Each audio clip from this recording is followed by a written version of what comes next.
to our Wednesday night live. I had to think about what day it is. My name is Tracy Matson. I'm a certified professional trainer, a behavior consultant, and family dog mediator. I live in Utah. I'm really excited to be here tonight to answer your dog training questions. If this is your first time joining us, welcome. And please, when you jump on the chat, list your name and where you're from. So either state or country. And that way I can enter you into the drawing for Renee. Daphne, don't bark at the cat. I'm home tonight. I just barely got home, so it might be a little interesting because my four dogs are deciding to bark at my cat. Um, so you can see what real life is like here in a dog trainer's house. We have our challenges as well, and juggling dogs and juggling everything. So, hey, Willow. Willow, you were the first one to jump on last week. Hi, Karen. Okay, so I'm just going to write down some names. My dogs are obsessed with my new cat, and so that's to bark when the cat's down using the litter box. But other than that, she doesn't really care. I'm doing great. It's been really cold here. Friday, I actually spent 3 hours outside working with clients, and by Friday night, I felt sore throat coming on, and by Saturday, I was sick. And I thought, oh, great, I better not have COVID again because I've already had COVID. But it was just from being outside. Hi, Emily. Hi, Brian. So I spent Saturday and Sunday just laying low, staying in bed, and COVID negative, and I'm back to work now. So I was actually back to work Monday. So it was all good. Yeah, it's awful. That's what mine was. And a lot of people are saying, well, that's what the new COVID strain is. Is it just like a head cold? And it's like you can't even just get a cold anymore without people freaking out about COVID. So yeah, luckily mine only lasted like 2.5 days, and then I was fine. So anyway, yes, thank you. Willow, I hope you get better too. It's just lots. You just need rest. Hey, Nicole, you just need lots of rest. And but now I'm playing catch up with training plans and all that kind of stuff. Hey, Renee. So Renee, I'm glad we got everything figured out, right? With your questions and your treats, right? I think Natalie took care of you guys.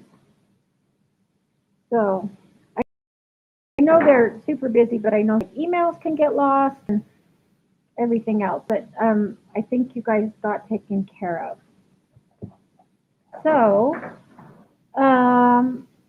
hopefully you guys have questions tonight. I'm not exactly sure. Let me think of a good training tip.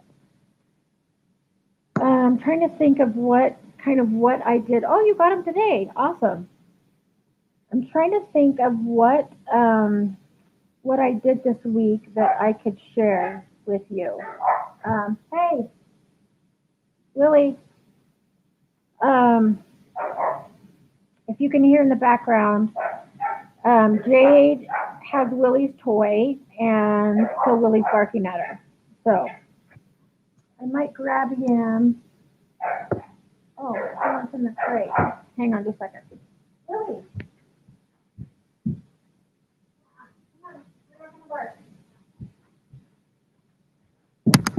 Come here. If you bark, you gotta go in your crate. So come in here. Oh, I'll get his jolly ball. So one of my clients gave me a jolly ball that they're supposed to be like horse proof, and her dog didn't like it, so gave it to me. And Willie loves it. He pushes it with his nose and does laps around the coffee table, and he has already chewed the handle off. So he has diarrhea, Um, Hi, Sonali. Sonali, I will answer your question, and if you want me to enter you into the drawing, just let me know where you're from. Nicole, are you going to Clicker Expo this weekend? Because I am so jealous. I've always wanted to go to Clicker Expo, and I've just never been able to go. New Jersey. Okay, I will enter you. I've never been able to take the time off to go, and it's hard to find a pet sitter. Yes, Willie is my special needs dog, and so he's in diapers, and he has a cart, and it's hard when you have four dogs and a cat and one dog with special needs. So, um, but Clicker Expo is something I've always wanted to go to, and one of my friends and I, she's also a trainer. Our bucket list goal is to actually get to go to Clicker Expo someday, some year, hopefully. So you'll have to take lots of good notes, and then when you come back, you can share everything that you've learned.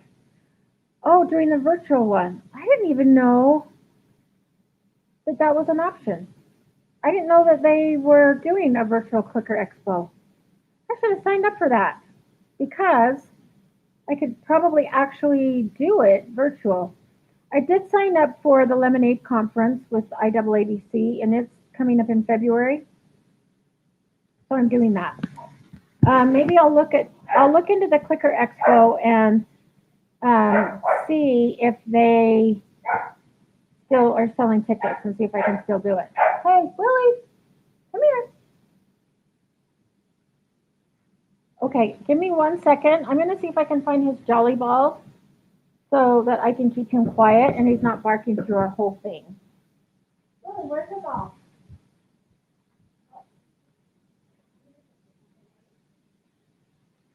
Here. Okay, before I give this to him, I have to show you. He's treat the handle. Like this is supposed to be dog proof, horse proof, everything, and he has treat the handle. Okay, here you go. There's the Jolly Ball. No, wait, that's it. You leave it alone. So that'll keep him busy for the next hour. Okay, let me go back and start answering questions.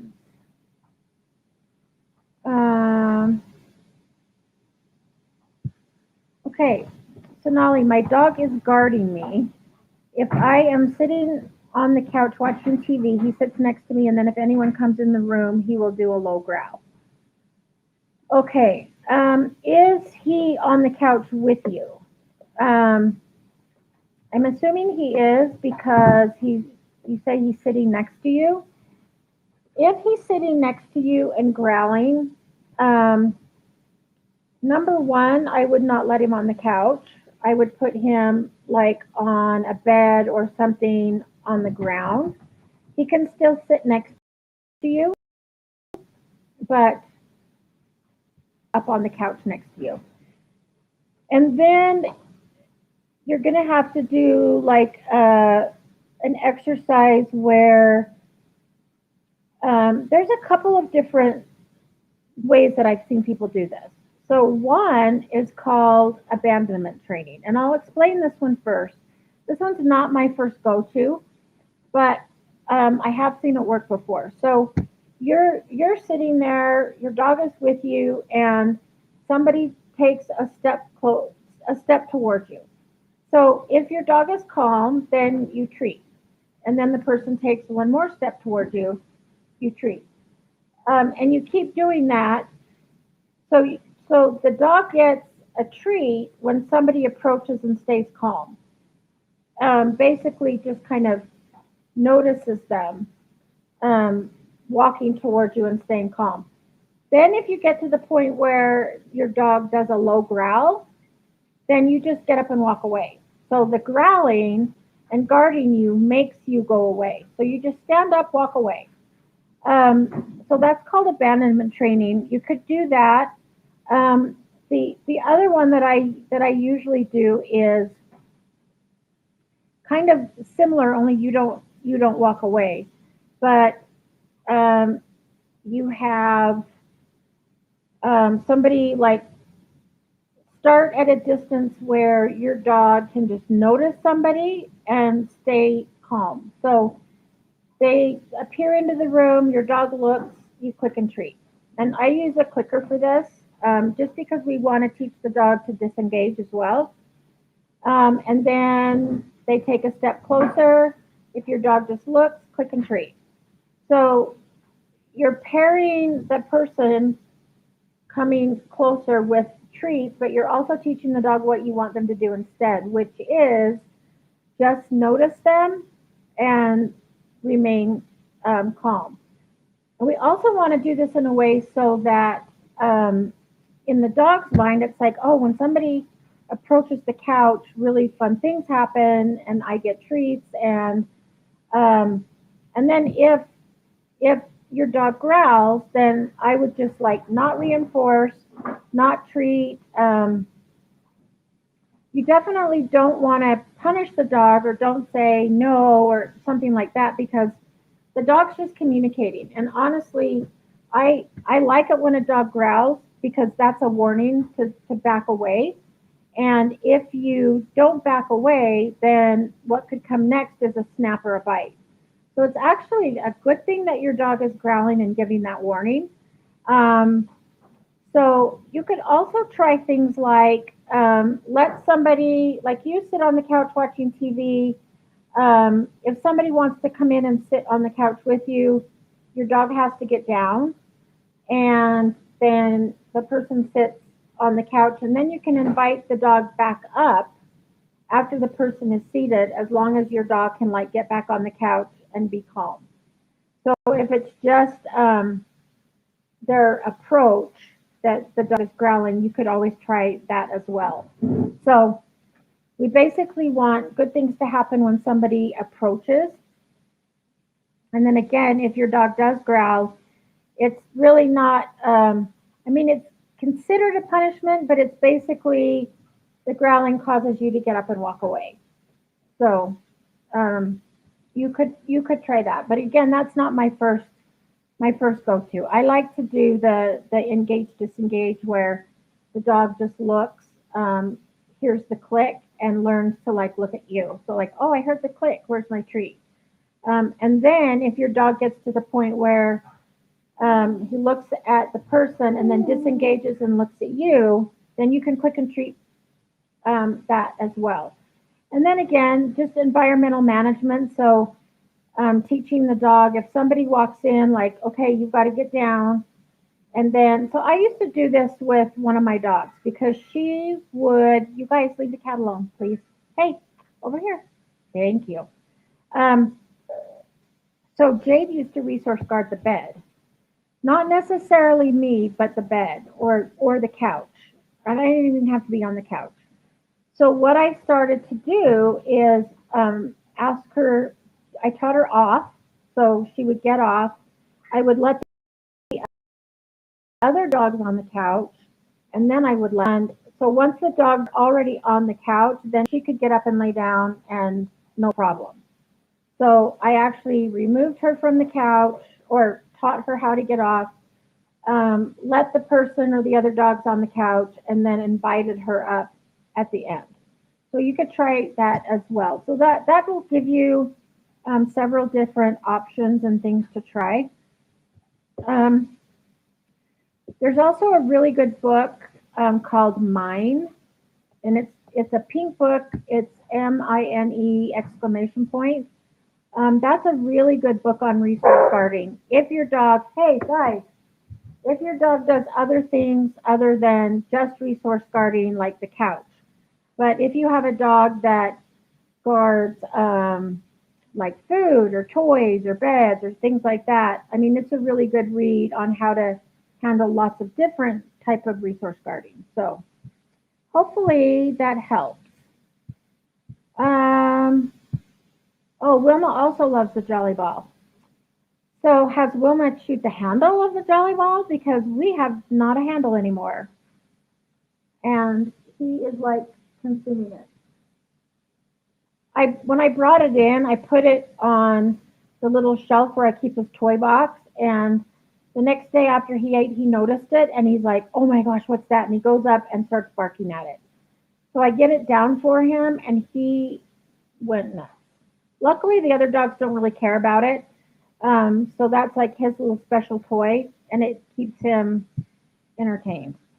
It does give him diarrhea, which I then have to clean up, but I just keep more diapers on him right now. So, hey, Kathy. Oh, Karen. Okay, I have an answer for you. Let me write Kathy down. Kathy's from Utah as well. And Kathy, it is freezing up here. I'm not sure what it's like down in the valley, but up here it's been freezing. Okay, so Karen, my 10-month-old, yes, you have a teenager. Driving me crazy. She has complete amnesia with all her training we've done. So today I met a client for the first time, and he has a 4-month-old puppy and a 13-month-old rescue dog.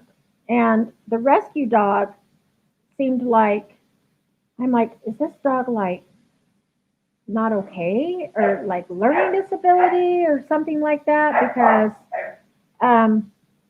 the dog was like, would do sit and then would pop back up. And so then if I'd ask for a sit again, he would just sit down there and stare at me like, I don't know what you're talking about. Willie. Okay, I'm going to put him in his crate. Hang on. Sorry about that. Here, let's give you a toy.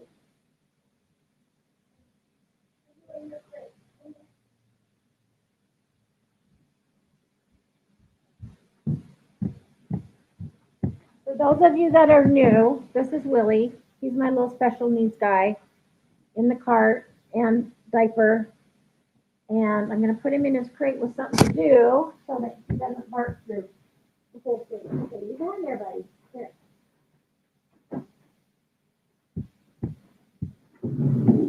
And it smells like he already needs a diaper change.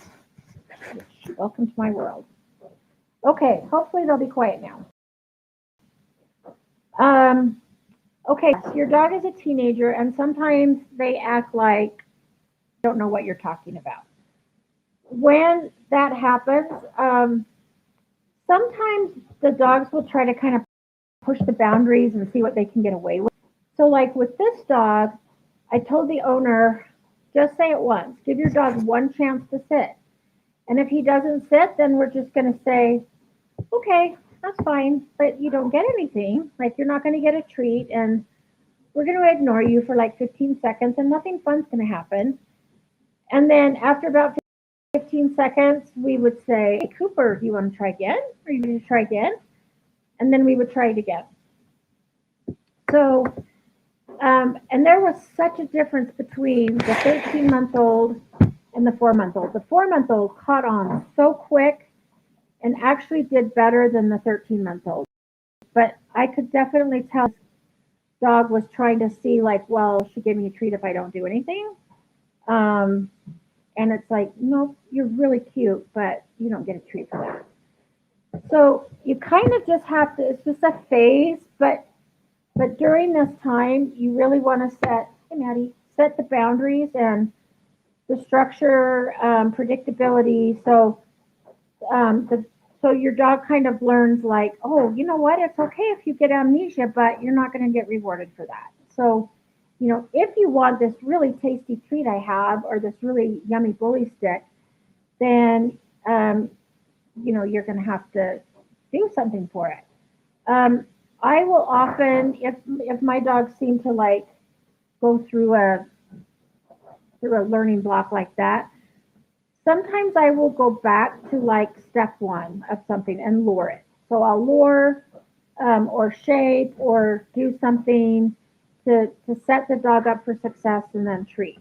So yeah, sometimes just taking a step back and training your dog as if it was a brand new puppy or a brand new dog and has never done it before. I do that with Jade every time I take her to a new location to train. Like tomorrow, I'm meeting um, one of my training partners at a coffee shop, and I'm taking Jade. And since she's never been there before, and is probably going to be super distracted, I'm going to take a bully stick just so she can like chill under the table and chew on a bully stick. There are other places that we go now where she's got it. I don't have to treat her. She just is great. But a new place, for her, it's kind of like, oh my gosh, we're in an amusement park and there's all these people and all these smells and she can't focus. So when we're doing something like that, I do take um, two items so that I can set her up for success. So hopefully that makes sense, Karen. I know it's a tough age and it lasts so long. It can start anywhere from like 6 months, 4 to 6 months, but then it can go up to 2 or 3 years, depending on, people think that the puppy stage is hard, but they don't realize that the teenage stage is also hard and it lasts longer. So, yeah, hopefully, let me know if that helps. If not, I'll try to think of something else. Willow, I'm using a Dremel on my dog's nails currently. She's doing really good. Awesome.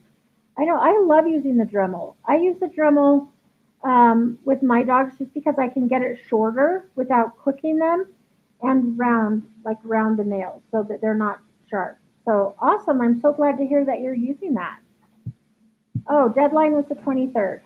Figured, but I will double check.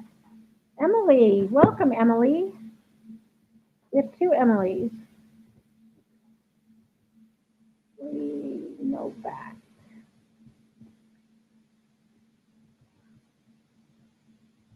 If I don't get in this year, hopefully next year they'll also do a virtual one. So, um, hi, Erin. Even if we ever get back to normal in this world with COVID and everything, I actually really like um, the option of doing virtual because it's really expensive to buy plane ticket, hotel, um, take time off work, stuff like that. But if we can do virtual, sorry, my allergies are bugging me because my cat's right there. Um, I like having the option to do virtual because you still get to see ease. It's a lot cheaper. You don't have to travel. You don't get to see people and like visit all the booths and get cool stuff, but it's still like really good. And I can do it from home. I can watch it in my pajamas if I want. I can take a couple of clients during the day and then come back and rewatch those after because they send you a recording. So I really love to do virtual. So okay, Lexi. Hi, Lexi. Okay, let's see. You guys have great questions tonight.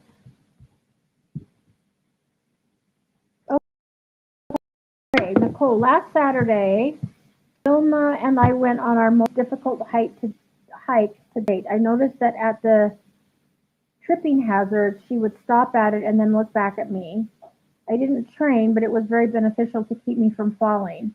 That's awesome. I've been marking treating to keep it going. Anything else to really reinforce this behavior? Um, Not that I can think of, but you could eventually, if she keeps doing it, you could put it on cue. So if she stops and looks back at you, you could call it something like, well, really, you wouldn't put it on cue because if she sees it before you do, then you wouldn't really cue it. So I would just keep doing what you're doing and marking and treating it when she looks back at you. Um, and I would just keep doing that. That's one of the reasons I started to train Jade as a migraine alert dog because she was starting to wake me up in the middle of the night when she could tell that I was getting migraines. So it's amazing what they do. I mean, dogs are amazing if you like study them and the things that they can do. Um, it's just so cool. So that's really, you'll have to film that sometime. If your phone or your camera works while you're hiking, I would love to have you film that and send it to me. I think that's really cool. Also, at some parts of the trail where there was a ledge, she like used her body to push me to the inside instead of letting me get close to the edge. That's so cool. You got an awesome dog right there that will do that. So I'll contrast that with one of my dogs who is usually like a half a mile, not a half mile, a quarter mile up the trail, doing her own thing. I could fall off a ledge and it would be like 2 hours before she'd even notice because she's off sniffing and in her own little world and doing her own thing. So I did have a dog at one point that would go ahead a little bit, come back and check in. Go up a little bit, come back and check in. And I loved that. The fact that he wouldn't get too far out in front of me, but he would always come back and check in. So yeah, I would just keep reinforcing that. And also when your dog like uses her body to keep you from the ledge and pushes you in, I would mark and reward that too because that's awesome. So Wilma would actually probably make a really good service dog. Not that you need one, but um, some of the things that we ask dogs to do are to look at a perimeter or form a perimeter around a person so that people can't approach, put themselves between their owners and another person. And if a woman's doing that on her own, that's amazing. So yeah, try to take videos because I would love to see that. Um, Sonali, we will try second option first. Yep, and use the clicker. Yeah, I would too. Only because the abandonment training is considered negative reinforcement because you're taking something away, which is you, or negative punishment, sorry.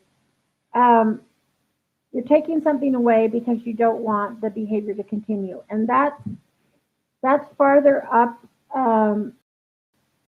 the scale on the Lima, follow Lima. We always want to do the least intrusive first. Oh, Lily's finally playing with his ball. Um, and positive reinforcement, we want to try that first. So that's where we reward the dog for just noticing somebody walking up and being calm. Um, so yeah, I would do that. I would do that one first. Nicole, you have half a Jolly Ball. Yeah. Someday I will have half two because he'll end up eating the whole entire thing. Yesterday was colder, Kathy, but we had it was cold today, but not as bad. The sun actually came out a little bit today, but it was still kind of cold. Okay, Willow, my German Shepherd Gertie. Oh, I love that name. And my Dachshund Daisy keep going cats. Is there a way that I can possibly reintroduce the cats to them? Hi, Julie. Let me write Julie down. I'm not an expert on dogs and cats, but I will tell you what worked for me. New York.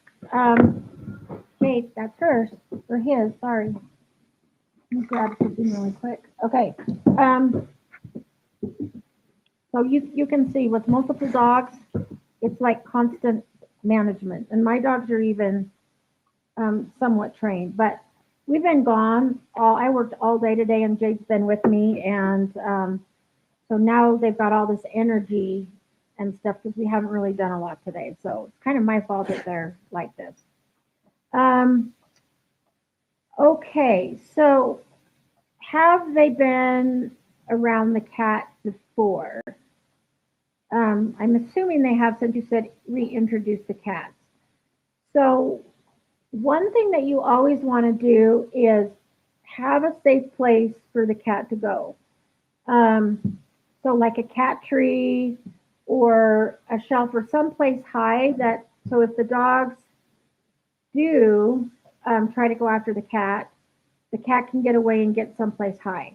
Like I have a cat condo with the door open, so the cat can always go in and get up on the top shelf, so the dogs um, can't get to her. Sorry, I'm taking my Excedrin again. And then she's safe. So you always want to have a high place for them to go. Then I like to do baby gates. So I have like 2-3 baby gates in my house. So when I first brought the cat home, I put the dogs behind the baby gate and then the cat on the other side, and just let them sniff each other, and kind of get used to each other that way. You can also put one in a room and let them sniff each other like under the door, so they get used to each other that way. And then I brought like one dog out at a time and kind of introduced the dog to the cat. So if the dog started to chase the cat, I like to teach an emergency stop cue. And basically, I don't know if I could do it with Jay since my other 2 dogs are out. Let me see if I can wrangle the other 2 dogs into a crate at some point, and I'll show you with Jade how to do an emergency stop. But it basically means stop what you're doing right now, but then I'll treat you. So it's kind of like a leave it. You could use leave it, and leave it is going to mean don't chase the cat, but if you don't chase the cat, I'll give you something better than chasing the cat. So you would use a really high value treat like bacon, boiled chicken. I use the Pupford salmon for that a lot because the salmon's high value. And so you could do a leave it, you could do an emergency stop. You could, and I don't even have a handout for the emergency stop, but if you want to email me, I'll see if my friend has a handout for emergency stop. I actually learned it from her, so she might have it written out in steps on how to do it. So we could try that, and then kind of do a leave it. The other thing that you could do is the engage disengage that I was telling Sonali about. And Sonali, I'm really sorry if I'm saying your name wrong. But basically put Gertie and Daisy on a leash, and I would do it with them separately before you try to do them together, because sometimes dogs will feed off of each other. And so if one starts chasing, the other will start chasing. So what you can do is put Gertie on a leash, let the cat out, and do the engage disengage. Now that I do have a handout for. So if you want to email me, I'm putting my email in here right now. If you want to email me, then try to get back to where I was now. I can send you the engage disengage handout if you need it. But I would do like have your dogs just notice the cat, click and treat. Now, if your dog starts or chase, then I would just say, oh, let's go, and move them farther back. Or do a leave it and then move them farther away to give them a higher value reward. So you're kind of helping them leave it by using the leash, like not yanking them, but I just slowly step backwards and kind of reel them in. And as soon as they turn their attention from the cat to me, that's when I mark, like either yes or click, and treat. And then I make sure that it's a high value treat. So in the dog's mind, it's like, oh, I really, really, really want to go chase that cat. But if I leave it, I'm going to get boiled chicken or hot dogs or bacon or whatever. If you hear gargoyle sounds in the background, that's Willie. That's Willie. Yeah, no, you got to stay in there. He's hilarious. Okay, so does that answer your question, Willow? I I would do those steps. So make sure the cat has an escape route, something high, and then do let them sniff through doors or baby gates, and then start working on a really good leave it um, and engage disengage, so that they just look at the cat and um, stay calm. So right now with my dogs, if my dogs are like out and about and the cat's walking around and the dogs ignore them or ignore the cat, I just say, "Oh, good dogs," and I treat them for that. So I just kind of capture it. I catch them just noticing the cat walking around, and they don't really chase the cat, but they do get like over interested in the cat, and then sometimes they'll bark at her. So when they're being calm and not barking or things like that, hey Willie, don't do that. Then I will reward that. So they know that that's the behavior that I like, is for them to just notice the cat. Um, okay. Yes, Karen, I know. It is really frustrating. I'm going to walk in the other room because I think as long as Willie can see me right here, he's going to bark. But if I go in the other, it's not as good, but I think he'll stop barking. And hopefully he'll just like lay down and go to sleep. Okay. Oh my goodness. You guys, my house is like a child's daycare. I have toys like all over. Okay. Um, yeah, Karen actually can last a few years. But I found like with Jade, she was kind of more difficult up until age 2 or a little over 2. And she's 3 now, and the last wasn't as bad. It depends on the breed. So smaller breeds mature faster. Um, so it'll be a shorter amount of time, and larger breeds mature slower. So it might take a little longer. Okay, Lexi. I have a 1.5-year-old jumbo Yorkie. I didn't know there was a thing as a jumbo Yorkie. Um, he had super delayed teething, so the puppy biting took a lot longer to phase out. But now he's a big time ankle biter. Um, let's see. Didn't we talk about this one week, or was this another dog? I remember another dog that had delayed teething and was an ankle biter. Um, anyway, not so much to me anymore. But when my mom is home from work, he's all over her, standing still and walking, and it's definitely all attention seeking. He gets plenty of mental and physical stimulation. He has a really good leave it, but with this, he goes right back. Just started putting him on a leash again when she's home. One thing that I would do is maybe start scatter feeding. So when the dog goes and starts like biting at your mom's ankles, take some food and toss it on the ground and say, "Go hunt." And let the dog like refocus instead, especially if it's attention seeking, but try to get it before it happens. So if you know that when your mom comes home that your Yorkie's going to do that, then I would then toss some treats out or put a snuffle mat down or do something like that, because we don't want the dog to get reinforced for ankle biting and think, "Oh, if I start biting ankles, I'm going to get treats."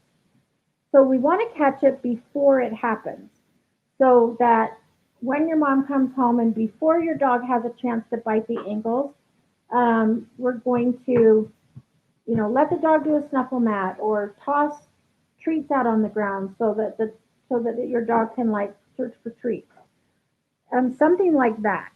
And then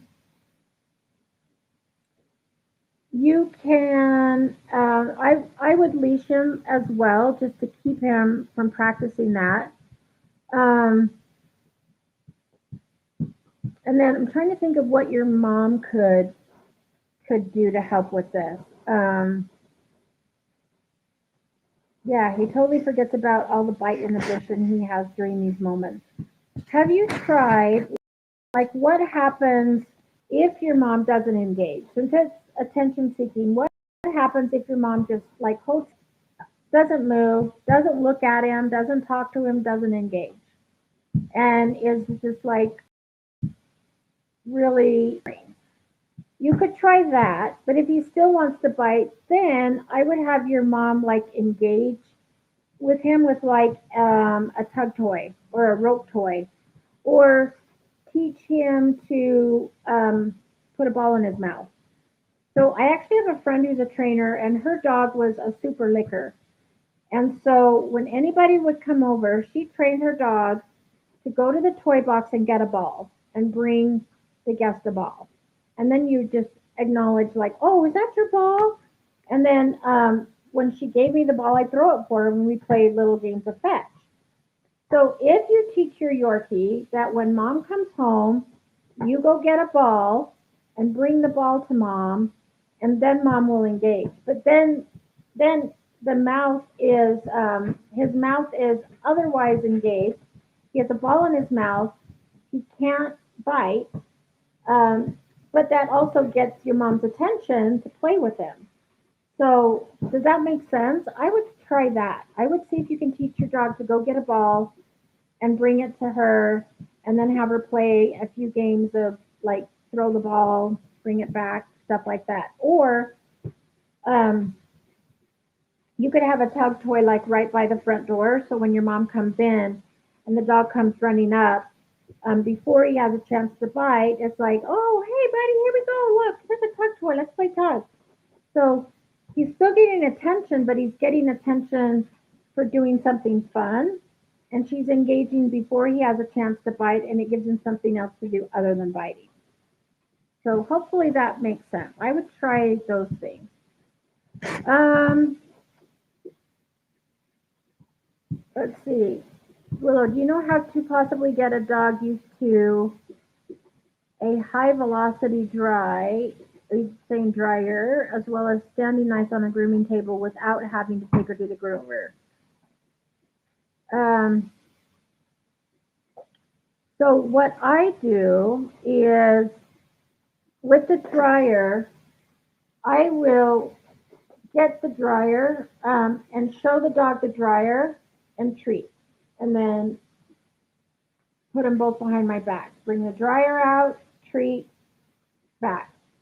Set the dryer on the ground, put treats around it, put treats on it, and let your dog get used to taking treats around it, by it, all of that stuff.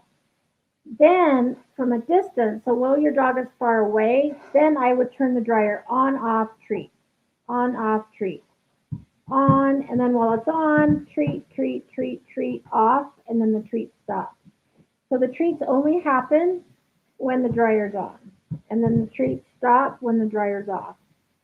And then I would give your dog, like, a stuffed Kong or a lick mat. The nice thing about being over here is I can actually plug my computer in, so that's fine. Then I would do something like that when you actually have the dryer on the dog. So then your dog has something to do. I do this when I'm clipping nails, or, like, when we're doing acupuncture with Maddie. I'll give her a lick mat or something to do. And so she's totally engaged with the dryer or with the lick mat and doesn't care what else we're doing. So that's what I would do with the dryer. With the grooming table, I would put treats on the table, and you might have to, like, at first you could put treats on the table and allow your dog to jump up, like, say up, and let your dog just get the treat, like, off the table, and then lift your dog onto the table and, like, scatter treats around. You could also use a lick mat for that, so your dog just, like, stands on the grooming table, does a lick mat, And if you want your dog to stand rather than lay down, a lot of the lick mats have the suction on the back, so you could actually suction it to the wall and let your dog, and then just start, first do it just while your dog is standing there. And then while your dog is doing the lick mat, you could like slowly start to brush. Um, or, just like touch paws, touch ears, brush, like things like that, and just take it really slow. If your dog stops using the lick mat and like looks back like, oh, what are you doing? Then stop. And just say, oh, okay, you need a break? I'll give you a break. And then when your dog goes back to licking the lick mat, then you start again. So you're kind of going at your dog's pace, and you're stopping when your dog needs to stop, and then you go again when your dog's had a break and starts licking again. That's how I would do it. There's a really good video on cooperative care and low stress handling by Shirag Patel, and his YouTube channel is Domesticated Manners. And I know that I just put it in the chat. I know he goes through getting your dog used to a tub and getting in and out of the tub and getting into the tub for the bath. So I'm pretty sure you could take the same concept though and apply it to the dryer. But I would look at his videos, and it'll be really helpful in teaching you how to do like low stress handling and help your dog to get used to it without like scaring them or making them like not want to do it. Okay, let's see. Oh, Nicole, 259. Yeah. That's the other thing I like about virtual is you have access to the videos for a year. And I think one of the classes I just took, we have for 2 years. Okay. Hi, Anita. Haven't seen Anita for a while.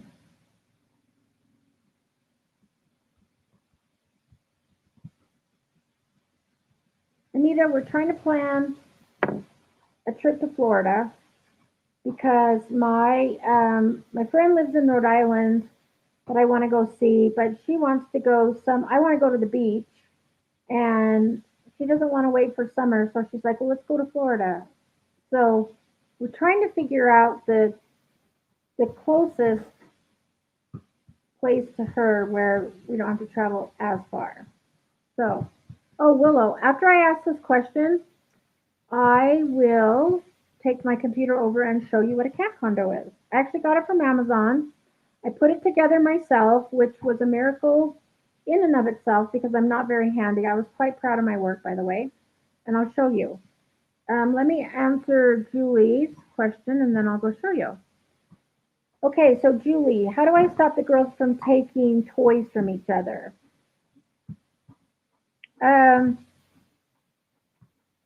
So that does make sense. And I don't know if this is exactly right or not, but I'll tell you what I do.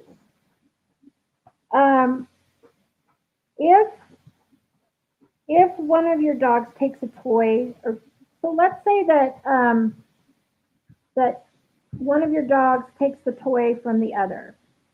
If the one that has the toy originally, and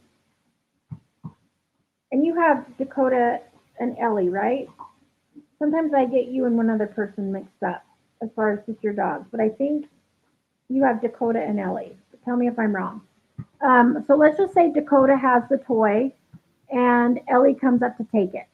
If Dakota growls and says, oh, hey, this is mine, don't take this.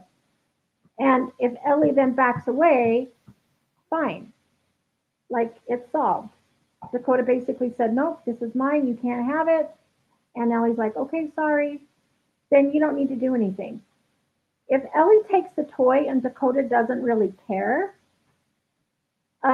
then I let Ellie take it and then give Dakota something else. And so, like, sometimes I'll even talk to my dogs like they're somewhat human. And I'll say, oh, Willie, did she just take your toy? That's not very nice. But he didn't stop her and he didn't grab at her. So then I'll say, here's a toy for you. Why don't you play with this toy?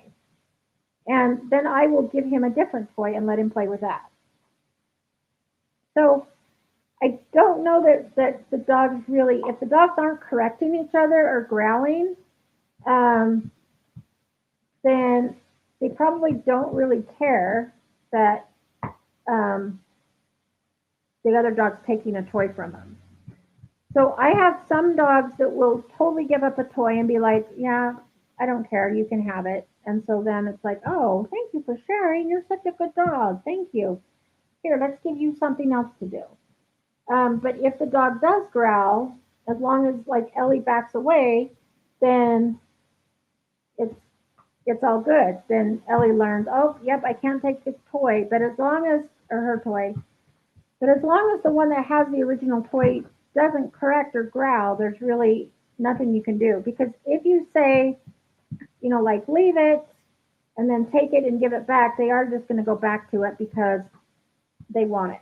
And if the original is like if Dakota isn't going to correct and say, nope, this is mine, but just says, yeah, fine, take it, I would just kind of manage it that way and let him kind of do that. Once my dogs realize that they can take something and then chew on it and it's like not a challenge anymore, a lot of times they'll just watch the other dog chewing on it. And sometimes like Willie will bark at him because he's the baby. And if he's like, well, I want that toy, but he doesn't go take it from him, but I'll say, oh, Willie, you know what? Jade has it right now. Here, let's give you something else to play with. And then when she's done, I'll give it to you. So I kind of handle it just like I would kids. Like if somebody had it first, let them have it. If they're willing to share, then fine, you get to play with it, but I'll give you something else to play with it. So it's a lot of managing, just to because we don't want them to fight over stuff. But if they are willingly giving it up, I would just kind of handle it that way. Yes, Karen is right. But I'm going to give you a tour right now, and I will take you over and show you what the cat condo looks like. And I actually don't know how to flip my screen around. So this is a cat condo. Let's see, that's backwards. So that's the top shelf. You can see the cat on the top. And I actually have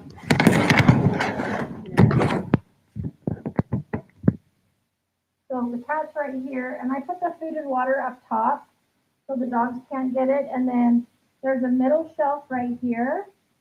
And then there's a very bottom which has the kitty litter.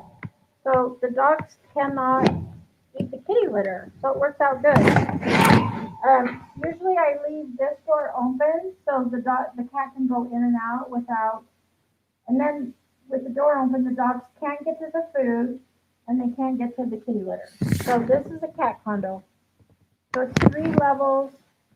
Then it has the swing, and sometimes I will put toys up there and tie it from the top. She does get out. It's just that while I'm doing a live, and I don't want the dogs like being too interested in what the cat's doing, so I put the cat up. And I need the dogs to play it before. So I can't remember how much it was. It was, I think, under 100, but worth every penny because I know that the cat is safe. And I actually got this when I first got a cat because my dogs had never lived with a cat and I needed a safe place for him to go. So that's why I did that.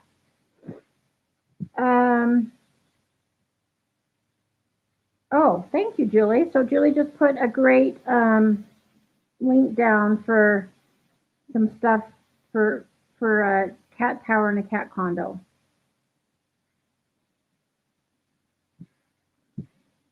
Yeah, when I try to copy and paste, a lot of times it doesn't work. I was trying to tag somebody on a Facebook thing, and it just took them to Facebook login, and I'm like, I don't know what I did wrong, but I'm kind of challenged when it comes to that. Okay, Anita. having a hard time getting, um,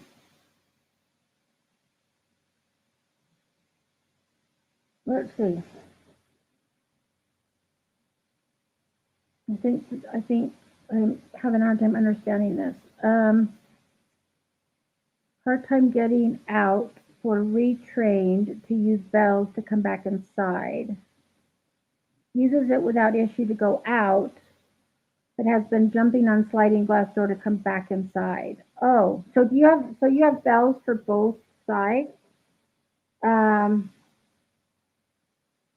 so it was super easy to train her to go out, but trying to touch it, not working. Um, I mean, you could kind of go through the same process. If if your dog is outside and there's bells, can you hear the bells when your dog is ringing them? Um, because it could be if your dog rings the bell but the door's closed and you can't hear the bell, then it's possible that your dog will then resort to something else like scratching or barking or something like that. But if you can hear the bells, then I would do something like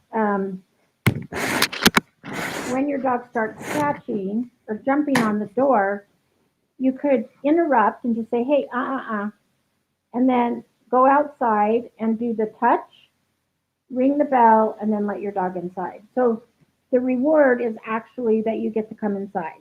You can treat if you want as a secondary reward, but you don't have to.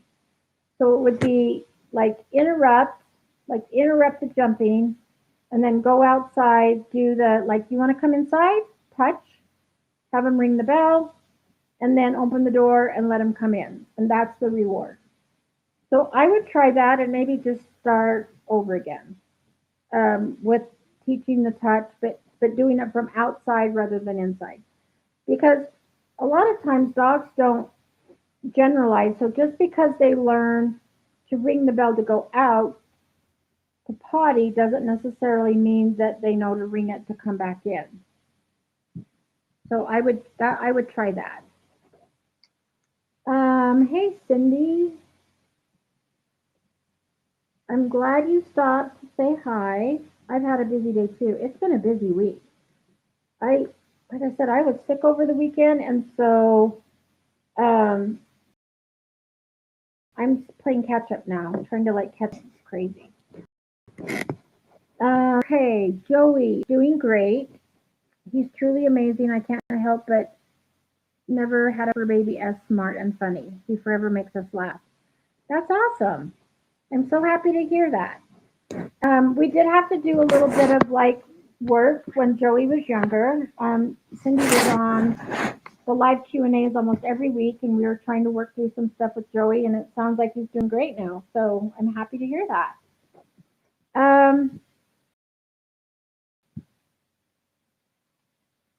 He's completely spoiled, my fault. I know. When people ask me, um, so we'll all go back and answer your tub and bathroom question. So when people ask me like, oh, is it bad? Like, I know it's my fault, but I let my dog on the couch. And do you ever feed your dog table scraps? And I say, my dogs are allowed on the couch. My dogs sleep in bed with me. And then I say, yes, I feed my dogs from my plate, and they are spoiled and they beg, but it is my fault and it was my choice because I live alone. I don't have a lot of company because most of my family lives out of state, and I don't really cook, so I don't have company over for dinner. So it was a choice, and I knew what I was doing, but it was a conscious, yes, I'm going to feed my dogs from my plate, and I don't care if they beg. And I actually do it as kind of a training exercise so they learn to wait. So I'll have them, like, they'll all four be sitting and waiting, and I'll give it to them in order, and then I'll eat for a little bit. And as long as they're not barking or pawing or being like attention seeking, then I'll give them another bite in a second. But then I change order. So I never do the same order, and it teaches them to wait until it's their turn. And I've never had them try to like resource guard or grab it from somebody else. They all wait their turn because they know that they're going to get it. And I use that a lot of times when I'm teaching wait. So it's like, okay, you wait, you're going to get one. Oh, good, wait, and then you get one. So, yes, it is our fault if our dogs are spoiled. I consider my dogs to train them, and I expect them to perform certain behavior and do certain things, but they get rewarded for being great dogs. They sleep with me, they're allowed on the couch. They, if you want to know the whole truth, I actually sometimes will give them food off my fork and my spoon. Not so much the spoon, but the fork, they'll just take it with their teeth. So I'm not really worried about that they lick other body parts because they're just kind of taking it with their teeth and not their tongue. So I actually do that. I can't do that in front of my mom though because it grosses her out. So anyway, okay, Willow. Um, if you see down here where I posted Shirag Patel, he has the coolest video on getting a dog interested in the tub, the grooming tub. And I think that I learned better by watching than by me trying to explain it. So if you go to YouTube and just Google or search for Shirag Patel, he has all these training videos. And if you do something like grooming or bathtub, then his video is going to come up and it's going to show you exactly what to do. And I think that's going to be easier than me trying to explain it. So it's such a great, oh, it came up twice. I wonder why I did that. He's a behaviorist and he works with so many different species. So, you know, dolphins, dogs, goats, like you name it, and he can train it. So, yeah, he's got his own YouTube channel. He's got some really good videos on low stress handling, and he's the one that does the bucket game, which teaches your dog to look at a bucket of treats, and that means go, and that means you can start to groom or start to like do eardrops. I did a really quick version of it today with a client who, it was a brand new client that I had just met, and they were telling me that they can't get eardrops in their dog's ears. And so, sorry, it's dark in here, but I have to go back in here for a sec. So they were telling me, you know, we cannot get drops in our dog's eyes, and the dog had like conjunctivitis. And so I said, well, I can show you how to start, but then I've got to run or I'm going to be late for my next one. And so we did it, and I actually was able to get eye drops in both eyes in 5 minutes. And normally you can't do that. But this dog was just pretty easy to train, and it was like just luck that the dog was actually able to do it that quick. And basically what I did was just like showed the drops, treat, and then they disappeared. Drops, treat. And then I would take the drops and like put it up towards the eye, treat. Towards the and then I would do another step where I just like lifted, like let me show you this. I'm sleeping right here. Then I would reach up and just like lift up her eye, treat. Lift up her eye, treat. And then I would have the drop so that then I could like lift up the eye with my third finger and put the drop right there. So you just go in phases, but you make it positive. But anytime the dog like would shake or back away, I would stop. So you can do stuff like that, and then you can add the bucket game into it where if the dog looks at the bucket of treats, that means go. If they look away, that means stop, and then you stop and give them a break. So just because I know Shirog has a really good video on the bath, I'll let you look it up. And then Willow, if you have any questions on it, feel free to email me. But um, I think that's going to help you a lot more. Um, okay, let's see. Let's see. I'll definitely work on that. I do snuffle mats and scatter feeds, but it only helps till he's got it all. So the toy could really work. Yeah. Um, yeah. So if your mom's not like totally tired from working 12-hour shifts, um, yeah, and I get, yeah, and your dog's just like happy to see your mom. So if your mom came home and immediately gave your dog attention and, you know, like poured on the praise and like, oh, let's play tug. I've missed you so much. It's so good to see you. And then played ball or played tug and made it really fun. So with it's like with kids. Like if you come home and your young child is really super happy to see you, but you're like, oh, I've had a long day. I've got to put groceries away. Don't bother me. Not that you guys would do that, but I'm just using it as an example. Then the kids are going to keep trying to get your attention and do things annoying to get your attention. Where if you just come home right from the beginning and say, "Oh, I missed you. It's so good to see you. How was your day? Show me what you did today." And then they get to interact, spend time, and then they're more likely to be a lot more calm because you've interacted with them, you've acknowledged them, and they don't have to resort to bad behavior to get your attention. So try that and just let me know if it works. Um, okay, Lexi, with the whole toy stealing, 2 of 4 of mine are big time thieves. I've been doing the same thing you do. I was wondering about that, but I guess I'll keep doing it that way. Oh, good. Well, I'm glad that I'm not the only one that does it because, like I said, sometimes I don't really know if that's the right way, but it works. And I've never had dogs fight over toys. And so I just keep doing it because it works. So let me grab Maddie's thing over here for a sec. Here you go, Matt. Okay. This is what it's like at my house, just so you know, all the time. It's like chaos.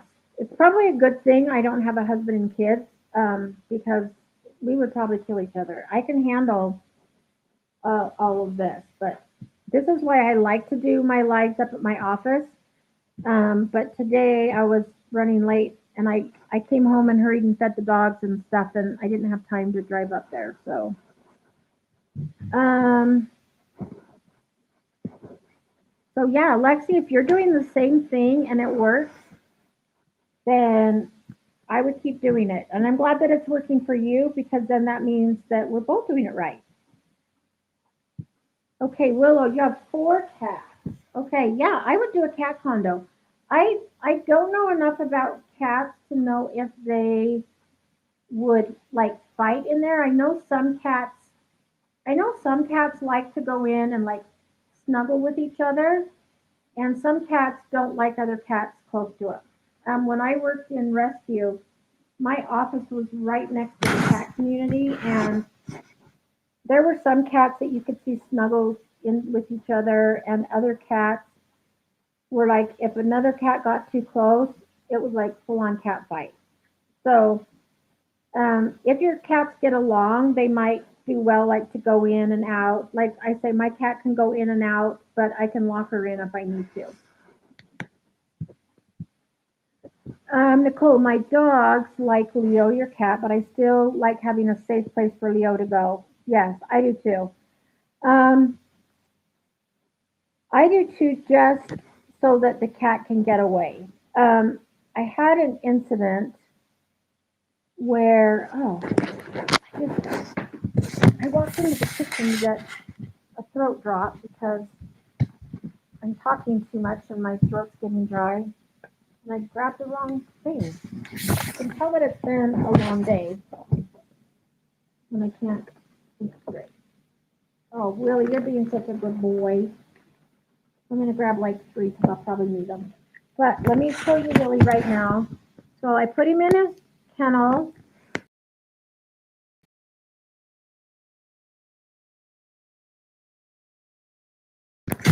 Sometimes I do have to do that with him just because he gets a little rambunctious. But he's 1. So he's an adolescent teenager right now as well. So I get, 1.5 to 2 years of having a special needs teenager. So, okay. Willow, I'm struggling with coming up with a routine for my dog. I have the feeding schedule down. I'm just struggling with the rest. It depends on your lifestyle. So, like my schedule changes every day.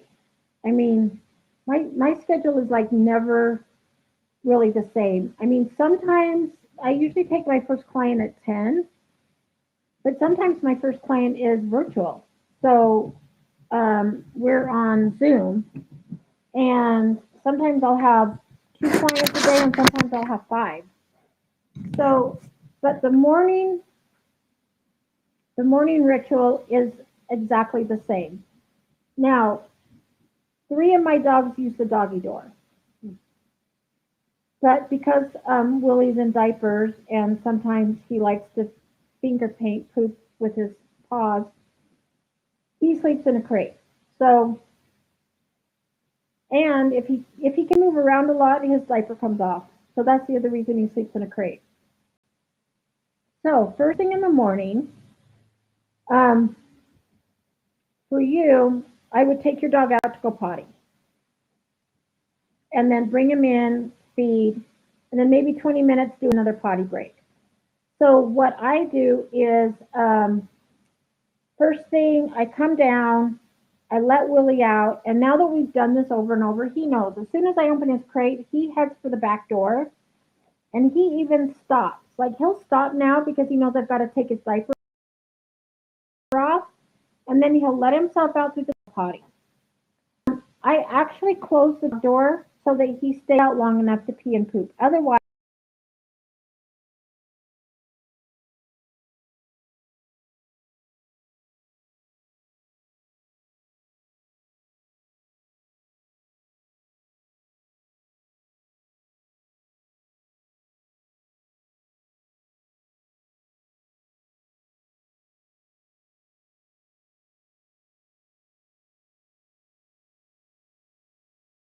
Maddie, and then I go to the back door, open it, and Willie comes in and eats right by the back door. So we do that same thing every single day. Sometimes the time might be different depending on what time I get up, but we repeat that every single day. So the dogs know it's going to happen. It's predictable. They go to their spot. So when I come out of the laundry room with all the bowls, Daphne's at her spot. Maddie knows where she gets fed. Jade's over by the dog door or by the baby gate because she knows she's going to get fed inside with a snuffle mat. So we do that. And then I do enrichment. So while I'm like checking emails really quick to make sure nobody's canceled, see if there's anything like really important that I need, I'm gone for the day, I'll let the dogs do enrichment. And sometimes I'll read, I'll get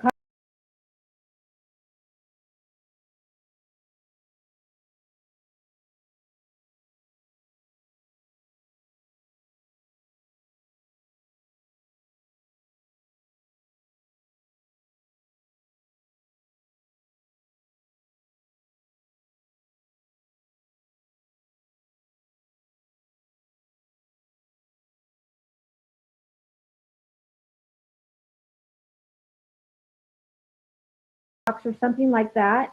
And it's something that I've gotten ready the night before. So, or they might get a bully stick, or they might get something to keep them busy that's enriching while I'm getting ready, checking emails, like doing what I need to do. Then, before I leave, we'll do like a 10-minute training session. And so a training session for us might be teaching Willie to come, because he doesn't really know that yet. Or having them, like, I'll get my treat bag and they'll like, oh, it's training time. And then I'll teach impulse control, like, okay, wait. And then I'll give one dog a treat and then good wait, and then give the others. My 3 girls are really good about this, but we're working on Willie now. So a lot of times I'll tell Willie wait, because he's a baby still and he thinks everything's his. So I'll have him wait, and I'll feed like 1 or 2 of the dogs, and then give him his, and then feed the last dog. And again, I rotate like who gets it first. And then when I am getting ready to go to work, the dogs will either go outside, depending on the weather. They'll either go outside, or if it's too cold, then Willie and Maddie go in crates. And the reason that they have to go in a crate, well, Willie chews on things, and it would be a mess when I got home, because he can get his diapers off when he's walking around. He doesn't in his crate. Maddie's on prednisone, so she eats everything, like matchboxes, like anything that I leave out. She chewed a backpack once. So she just gets crated while I'm gone. If the weather's nice, so they go outside. Jade usually goes with me because I use her a lot in training, so she a lot of times goes with me. Then depending on if I get home earlier, then we'll go for a walk, maybe do a second training session. If I get home later, then if it's around 4 o'clock when I get home, then we do the same thing for dinner. So I'll feed them dinner, and then, Willie goes out to go potty, and then we'll do a second training session. So I just kind of have a schedule, but sometimes it varies depending on what I'm doing. But the dogs know to predict things every day, and especially our morning routine is always the same. And then sometimes we might do enrichment first, sometimes we might train first, sometimes we might do a walk. Or sometimes we might just go to a park up the road that's pretty much all fenced in, so I can let them off leash, or we'll go to the canal and they can run off leash, things like that. So I would just kind of write down your schedule, and then come up with something that's going to fit with your schedule. As far as you said, you've got your morning feeding down, so then decide, oh, right here in this slot, I could do a little bit of enrichment, and I could be doing enrichment. You could actually do enrichment in a snuffle mat. Feed your dog in a snuffle mat and let your dog be eating while you're getting ready. And then do a 10-minute training session before you go. Because really you only need to do 10 or 15 minutes 2 to 3 times a day, and that's plenty. And then, you can do 2 short walks a day, 1 long walk. You can also go in your yard and do like a flirt pole, or do a check it, or like play, do things like that. And I like to do training sessions first, and then end the training session with play, because I feel like them playing is a reward for doing the training session. So you could do that. And Willow, if you want to email me like what your schedule is, I'm happy to kind of come up with a kind of a, okay, this might be what a schedule for your dog would be, or a routine. And then you can like adjust it as you need to. But that's kind of how I do it.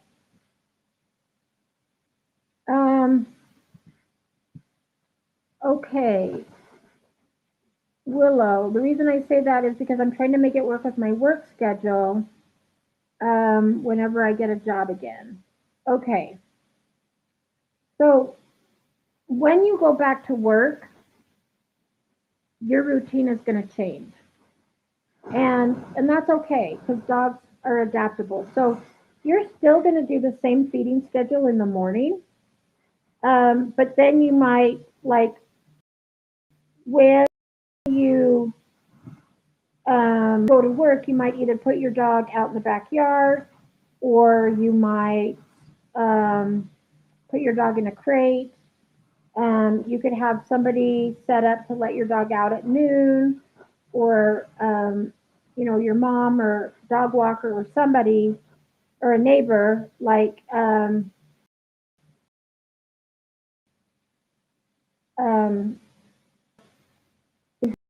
like that.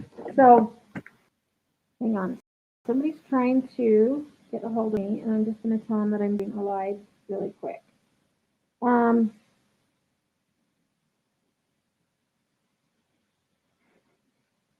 So,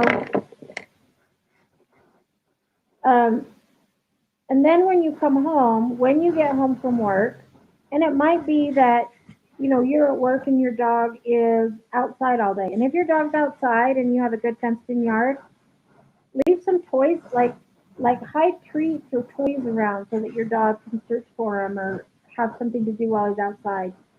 Um, And then if you have to crate your dog, that's okay too. Just see if somebody can come and let your dog out midday for a potty break, maybe a short walk, or play in the yard a little bit.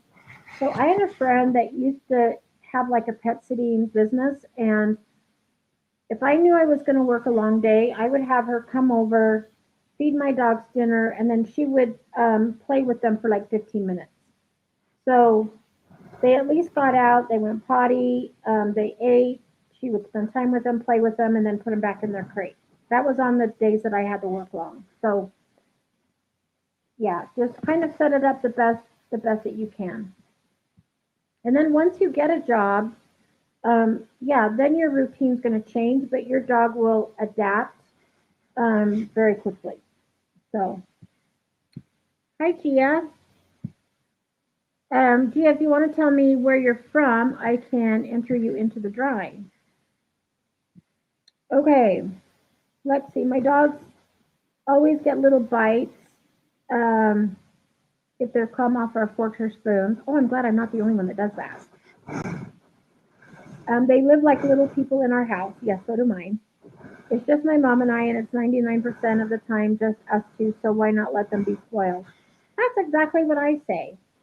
So my mom one time, my mom and her sister and friends were staying up about half hour from where I live, and they were in a condo for a weekend or a timeshare thing.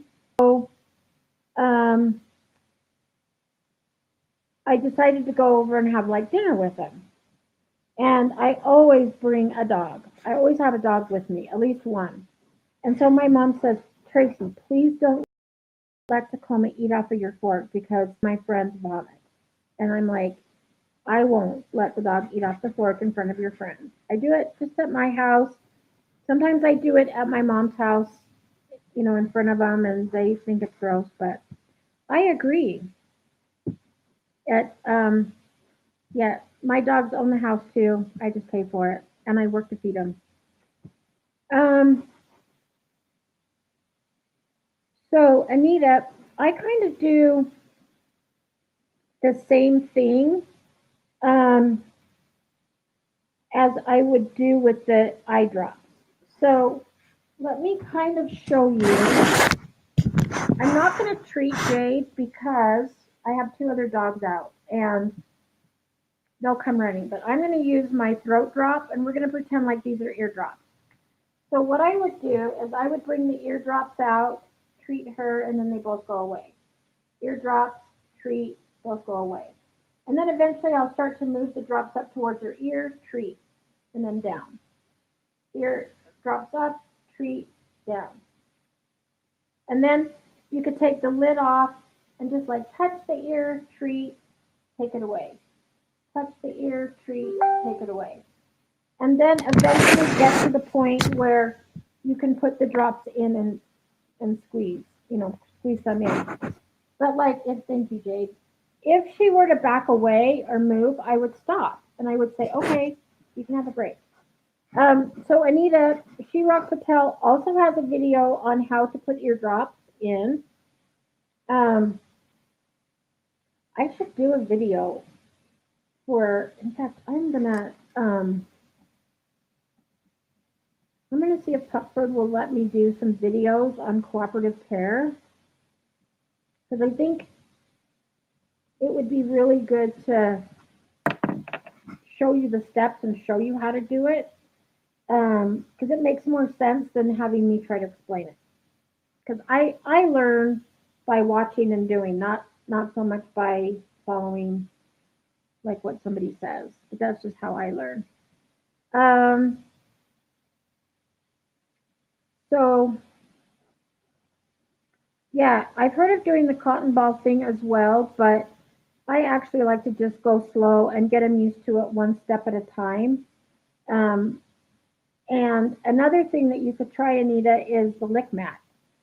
So when I do nails, I have found that if I put a licky mat down in front of my dogs that has frozen peanut butter or frozen baby food on it, they're licking that, and while they're licking that, I can, so let's say that Jade has a lick mat right here, and this is my wrapper. So let's just say this is the lick mat. I'm improvising. And so while Jade is like licking on this to see, like, pretend like she's licking, I can reach up and quickly like put drops in. And she's still licking, and she's been with me all day. But she's going to be more interested in the lick mat, and then I can get up and put the drops in, and then give her a break.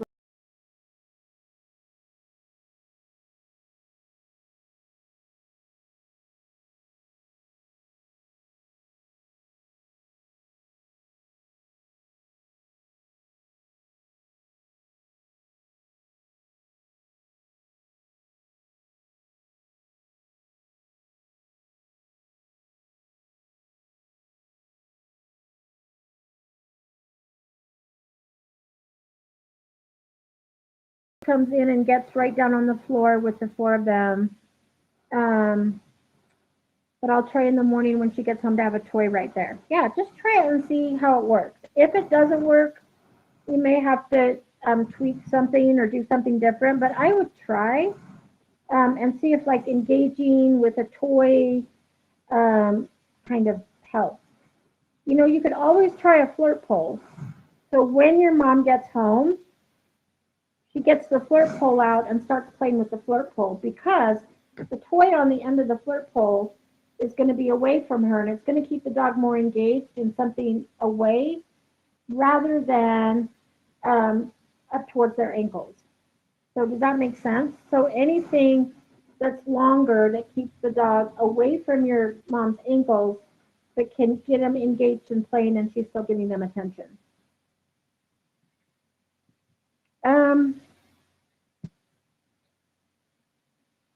Okay, Willow, when it comes to being a trainer, do you have to train your dog for 6+ months? Or could you work at a dog training facility and slowly become? Yeah, so there's a couple different ways you can do it.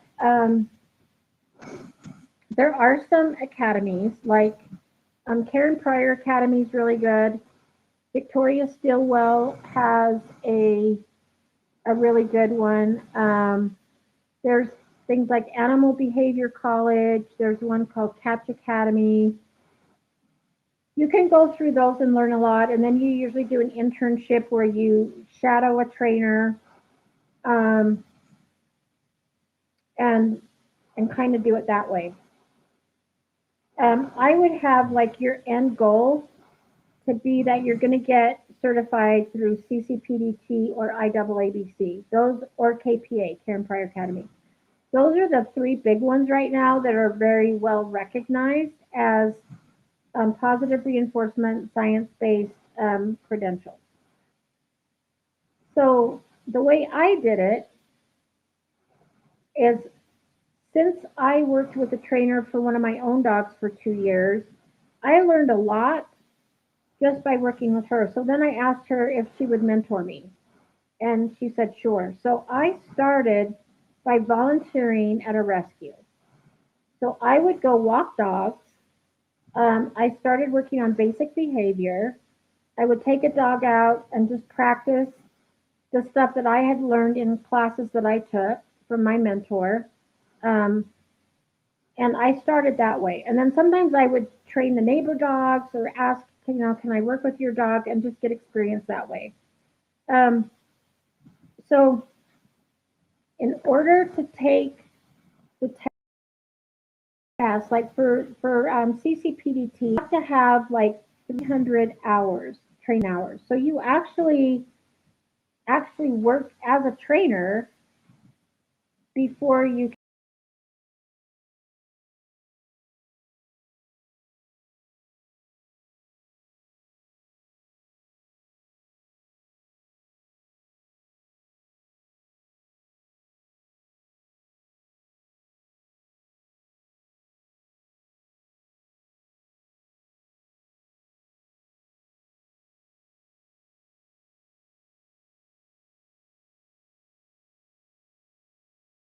books and doing webinars and learning as much as I can. And then when I felt like I was ready, I took the test. So you actually don't have to go through a formal program unless you want to. Like if you're really self-motivated and there's a facility near you and they're willing to mentor you, then you could totally go that way and just get on the job experience and read books, do webinars, have them teach you. My friend Emily also has a really good mentor program, and it's called Pet Harmony. And they have a really good kind of online mentor program, so you could check that out as well. I don't know how much it costs, um, but yeah, then I just started volunteering at rescues and training dogs, and then I started, my very first class was a puppy class. So I started teaching just puppy classes and adult behavior or basic behavior. And then I started studying more and watching webinars and doing that. And then I added like Canine Good Citizen, Reactive Dog, things like that. So yeah, you could do either. And I know for some of them, well, I think that's more IAABC. When you're trying to get certified for behavior consultant, you have to write case studies and you can't use your own dog, but you do other cases that you have. But yes, you do have to have like 300 hours of training. So you could get that at a facility. So yeah, great question. If you need any help with the process and stuff, or if I can help you in any way, please just shoot me an email. I'm happy to help you. Yeah, so look it up on YouTube and look at the Chirag Patel one. Those are the best ones. Okay, I'll answer a few more, and then I've got to go take care of my dogs, and my voice is almost gone. So Lexi, I totally kiss my dogs right on the lips, so I guess forks and spoons are no big deal. I do the same thing. I kiss my dogs on the lips. In fact, I have a magnet on my fridge that says I kiss my dogs on the lips. Okay, Fiorella. After the fireworks for New Year's, my dog's behavior worsens. He's barking at every dog he saw during walks. He was over the top. He also whined and barked when there were no dogs. I tried to avoid going to the park and only walked him on the street, but he did not enjoy it and was not able to relax.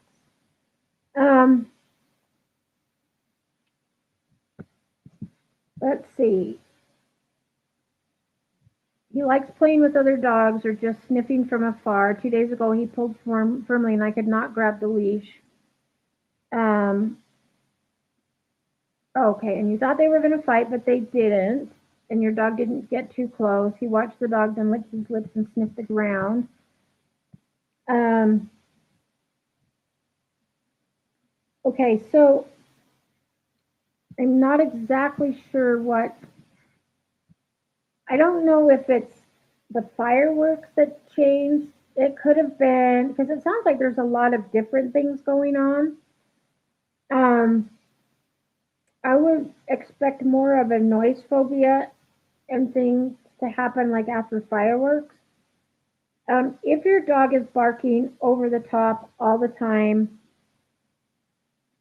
um, on walks, I would start maybe trying to find places to walk that aren't as congested, that your dog's going to have less stimuli, less distractions. And if your dog seems really agitated, anxious, and not able to relax, I would actually probably talk to your vet about anti anxiety meds. So, um, and then it sounds like there's so many different issues going on that I would almost talk to a trainer or behavior consultant to see if they can set up a training plan for you and kind of work through one thing at a time. Um, and it could, so if your dog is off leash and it's great, then a lot of dogs are leash reactive. So that means that um, off leash they're fine, but on leash they feel more restricted, and when they sense danger or they're uncomfortable, we take away their flight option, so they can't run away. So then they react. So your dog could be doing that, and you could do things like the engage disengage game. You could do scatter feeding. You could throw treats into go hunt. Things like that to distract your dog and get him like refocused on food, nose to the ground, things like that. But just the fact that he enjoys playing with other dogs and will sniff them and can run up to them and then like not get close, that's actually good. So it sounds like he's just leash reactive. Um, when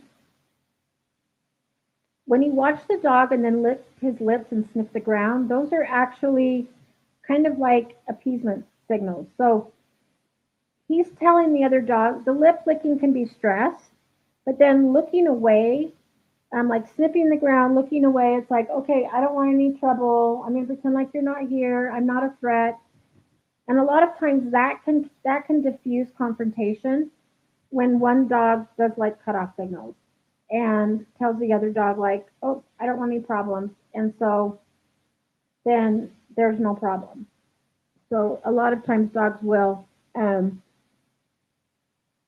just kind of take care of it themselves. And then when you said that he passed the block off leash, he wouldn't bark. Yeah, a lot of times if they're off leash, they're better because they know that they can run away if something's scary. Whereas if we have them on leash, they can't run away, so they turn to reacting.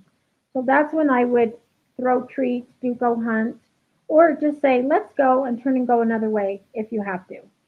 So just get him out of the environment that he's barking. Um,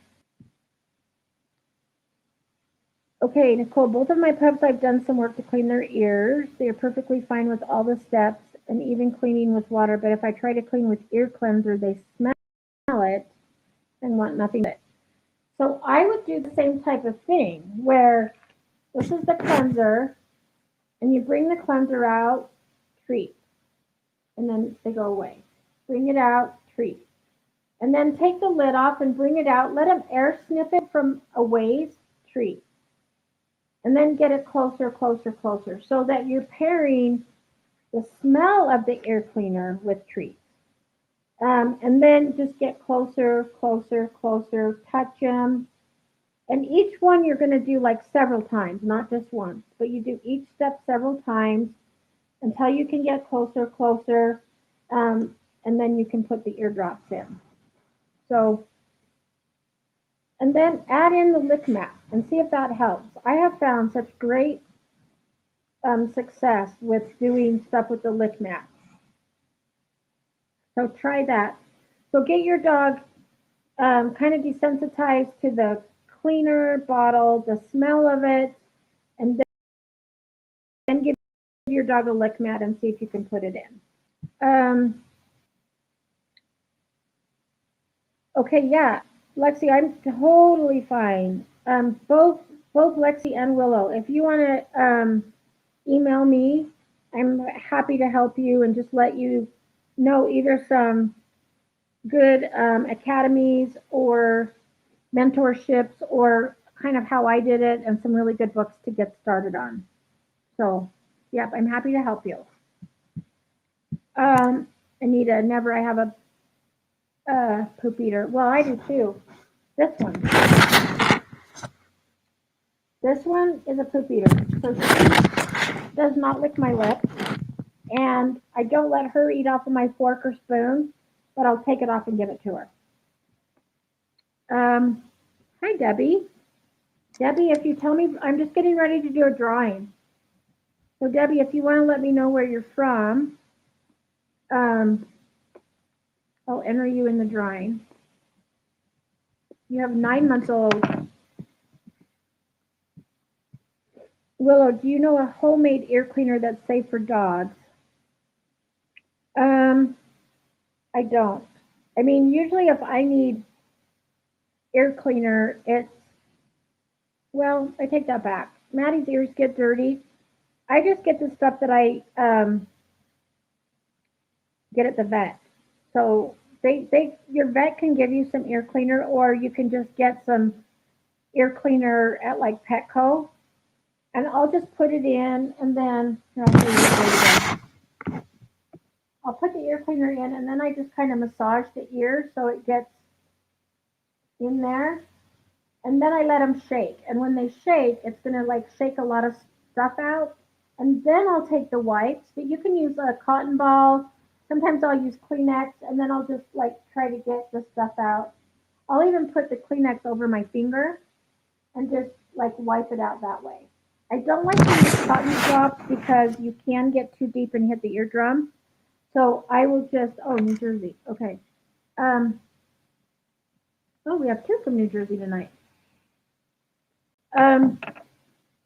So I kind of do it that way, and just use like Kleenex over my finger and kind of do it that way.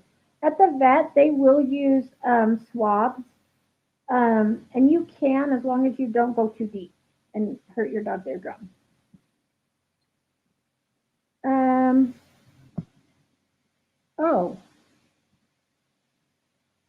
Nicole, Burt's Bees have some, but it smells funny.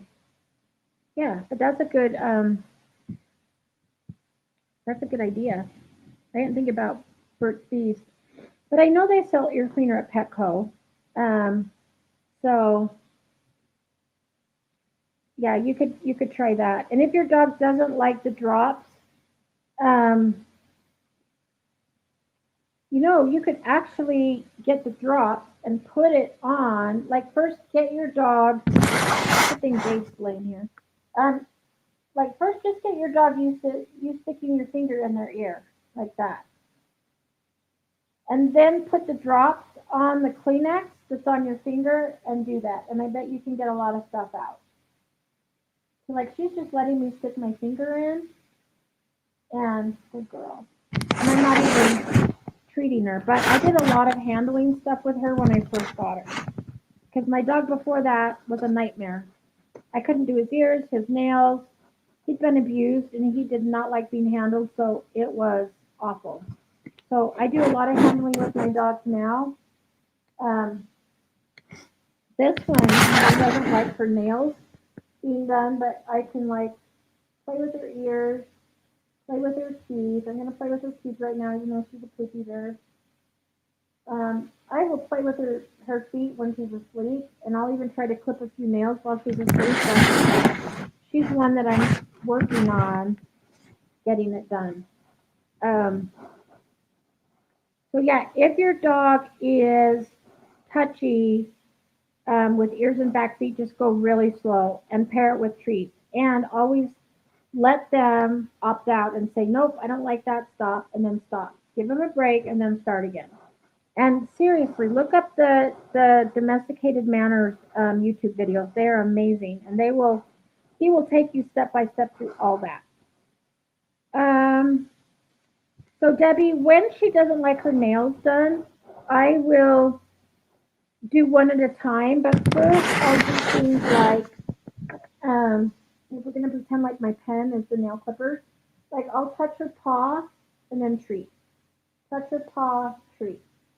And then I might touch her nail with the clippers, treat. See, she just jumped. I just woke her up. I'll touch her nail, treat. And then I'll give her a lick mat. She loves peanut butter. And so then I'll let her lick and I'll do one nail, give her a break. And then one nail, give her a break.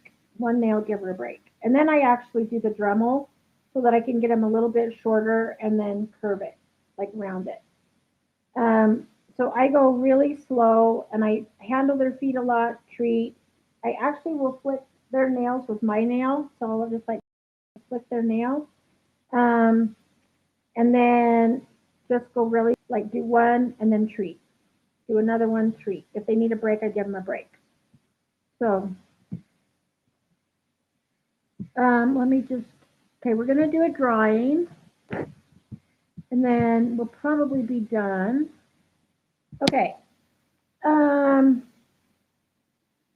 Let me, Jade's asleep, so I'm not going to have her draw one. I'll just draw one out. And tonight's winner is Emily Novak from Boston. So congratulations, Emily.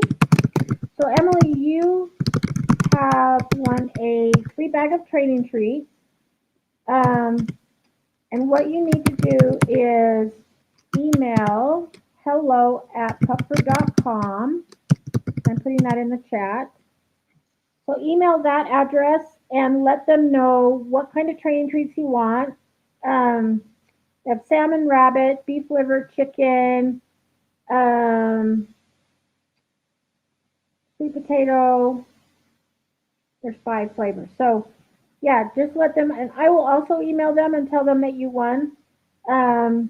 But you can email them with your address, your information, and what kind of treats you want, and then we'll send you out a free bag. So congratulations. All right, thanks so much. This was a great session. Now that we're done, all my dogs are asleep. It takes a minute, and then they all calm down. So thanks for your patience with my crazy house. And I will see you guys next week. We may change days again. We're trying times just to see how we can get, more people involved. But we had a great turnout tonight, and you guys had some great questions. So good job, and have a great week and weekend, and I will see you guys next week. Oh, you want Jade? Hey, there are some days when I would give her to you. She's my naughty girl, but she's actually a really, really good dog. She can be a little terror sometimes, but she's awesome. Yeah, I can do almost anything to her, and she doesn't care. But it did take a lot of work when I first got her. So, okay, thanks, guys. We will see you later.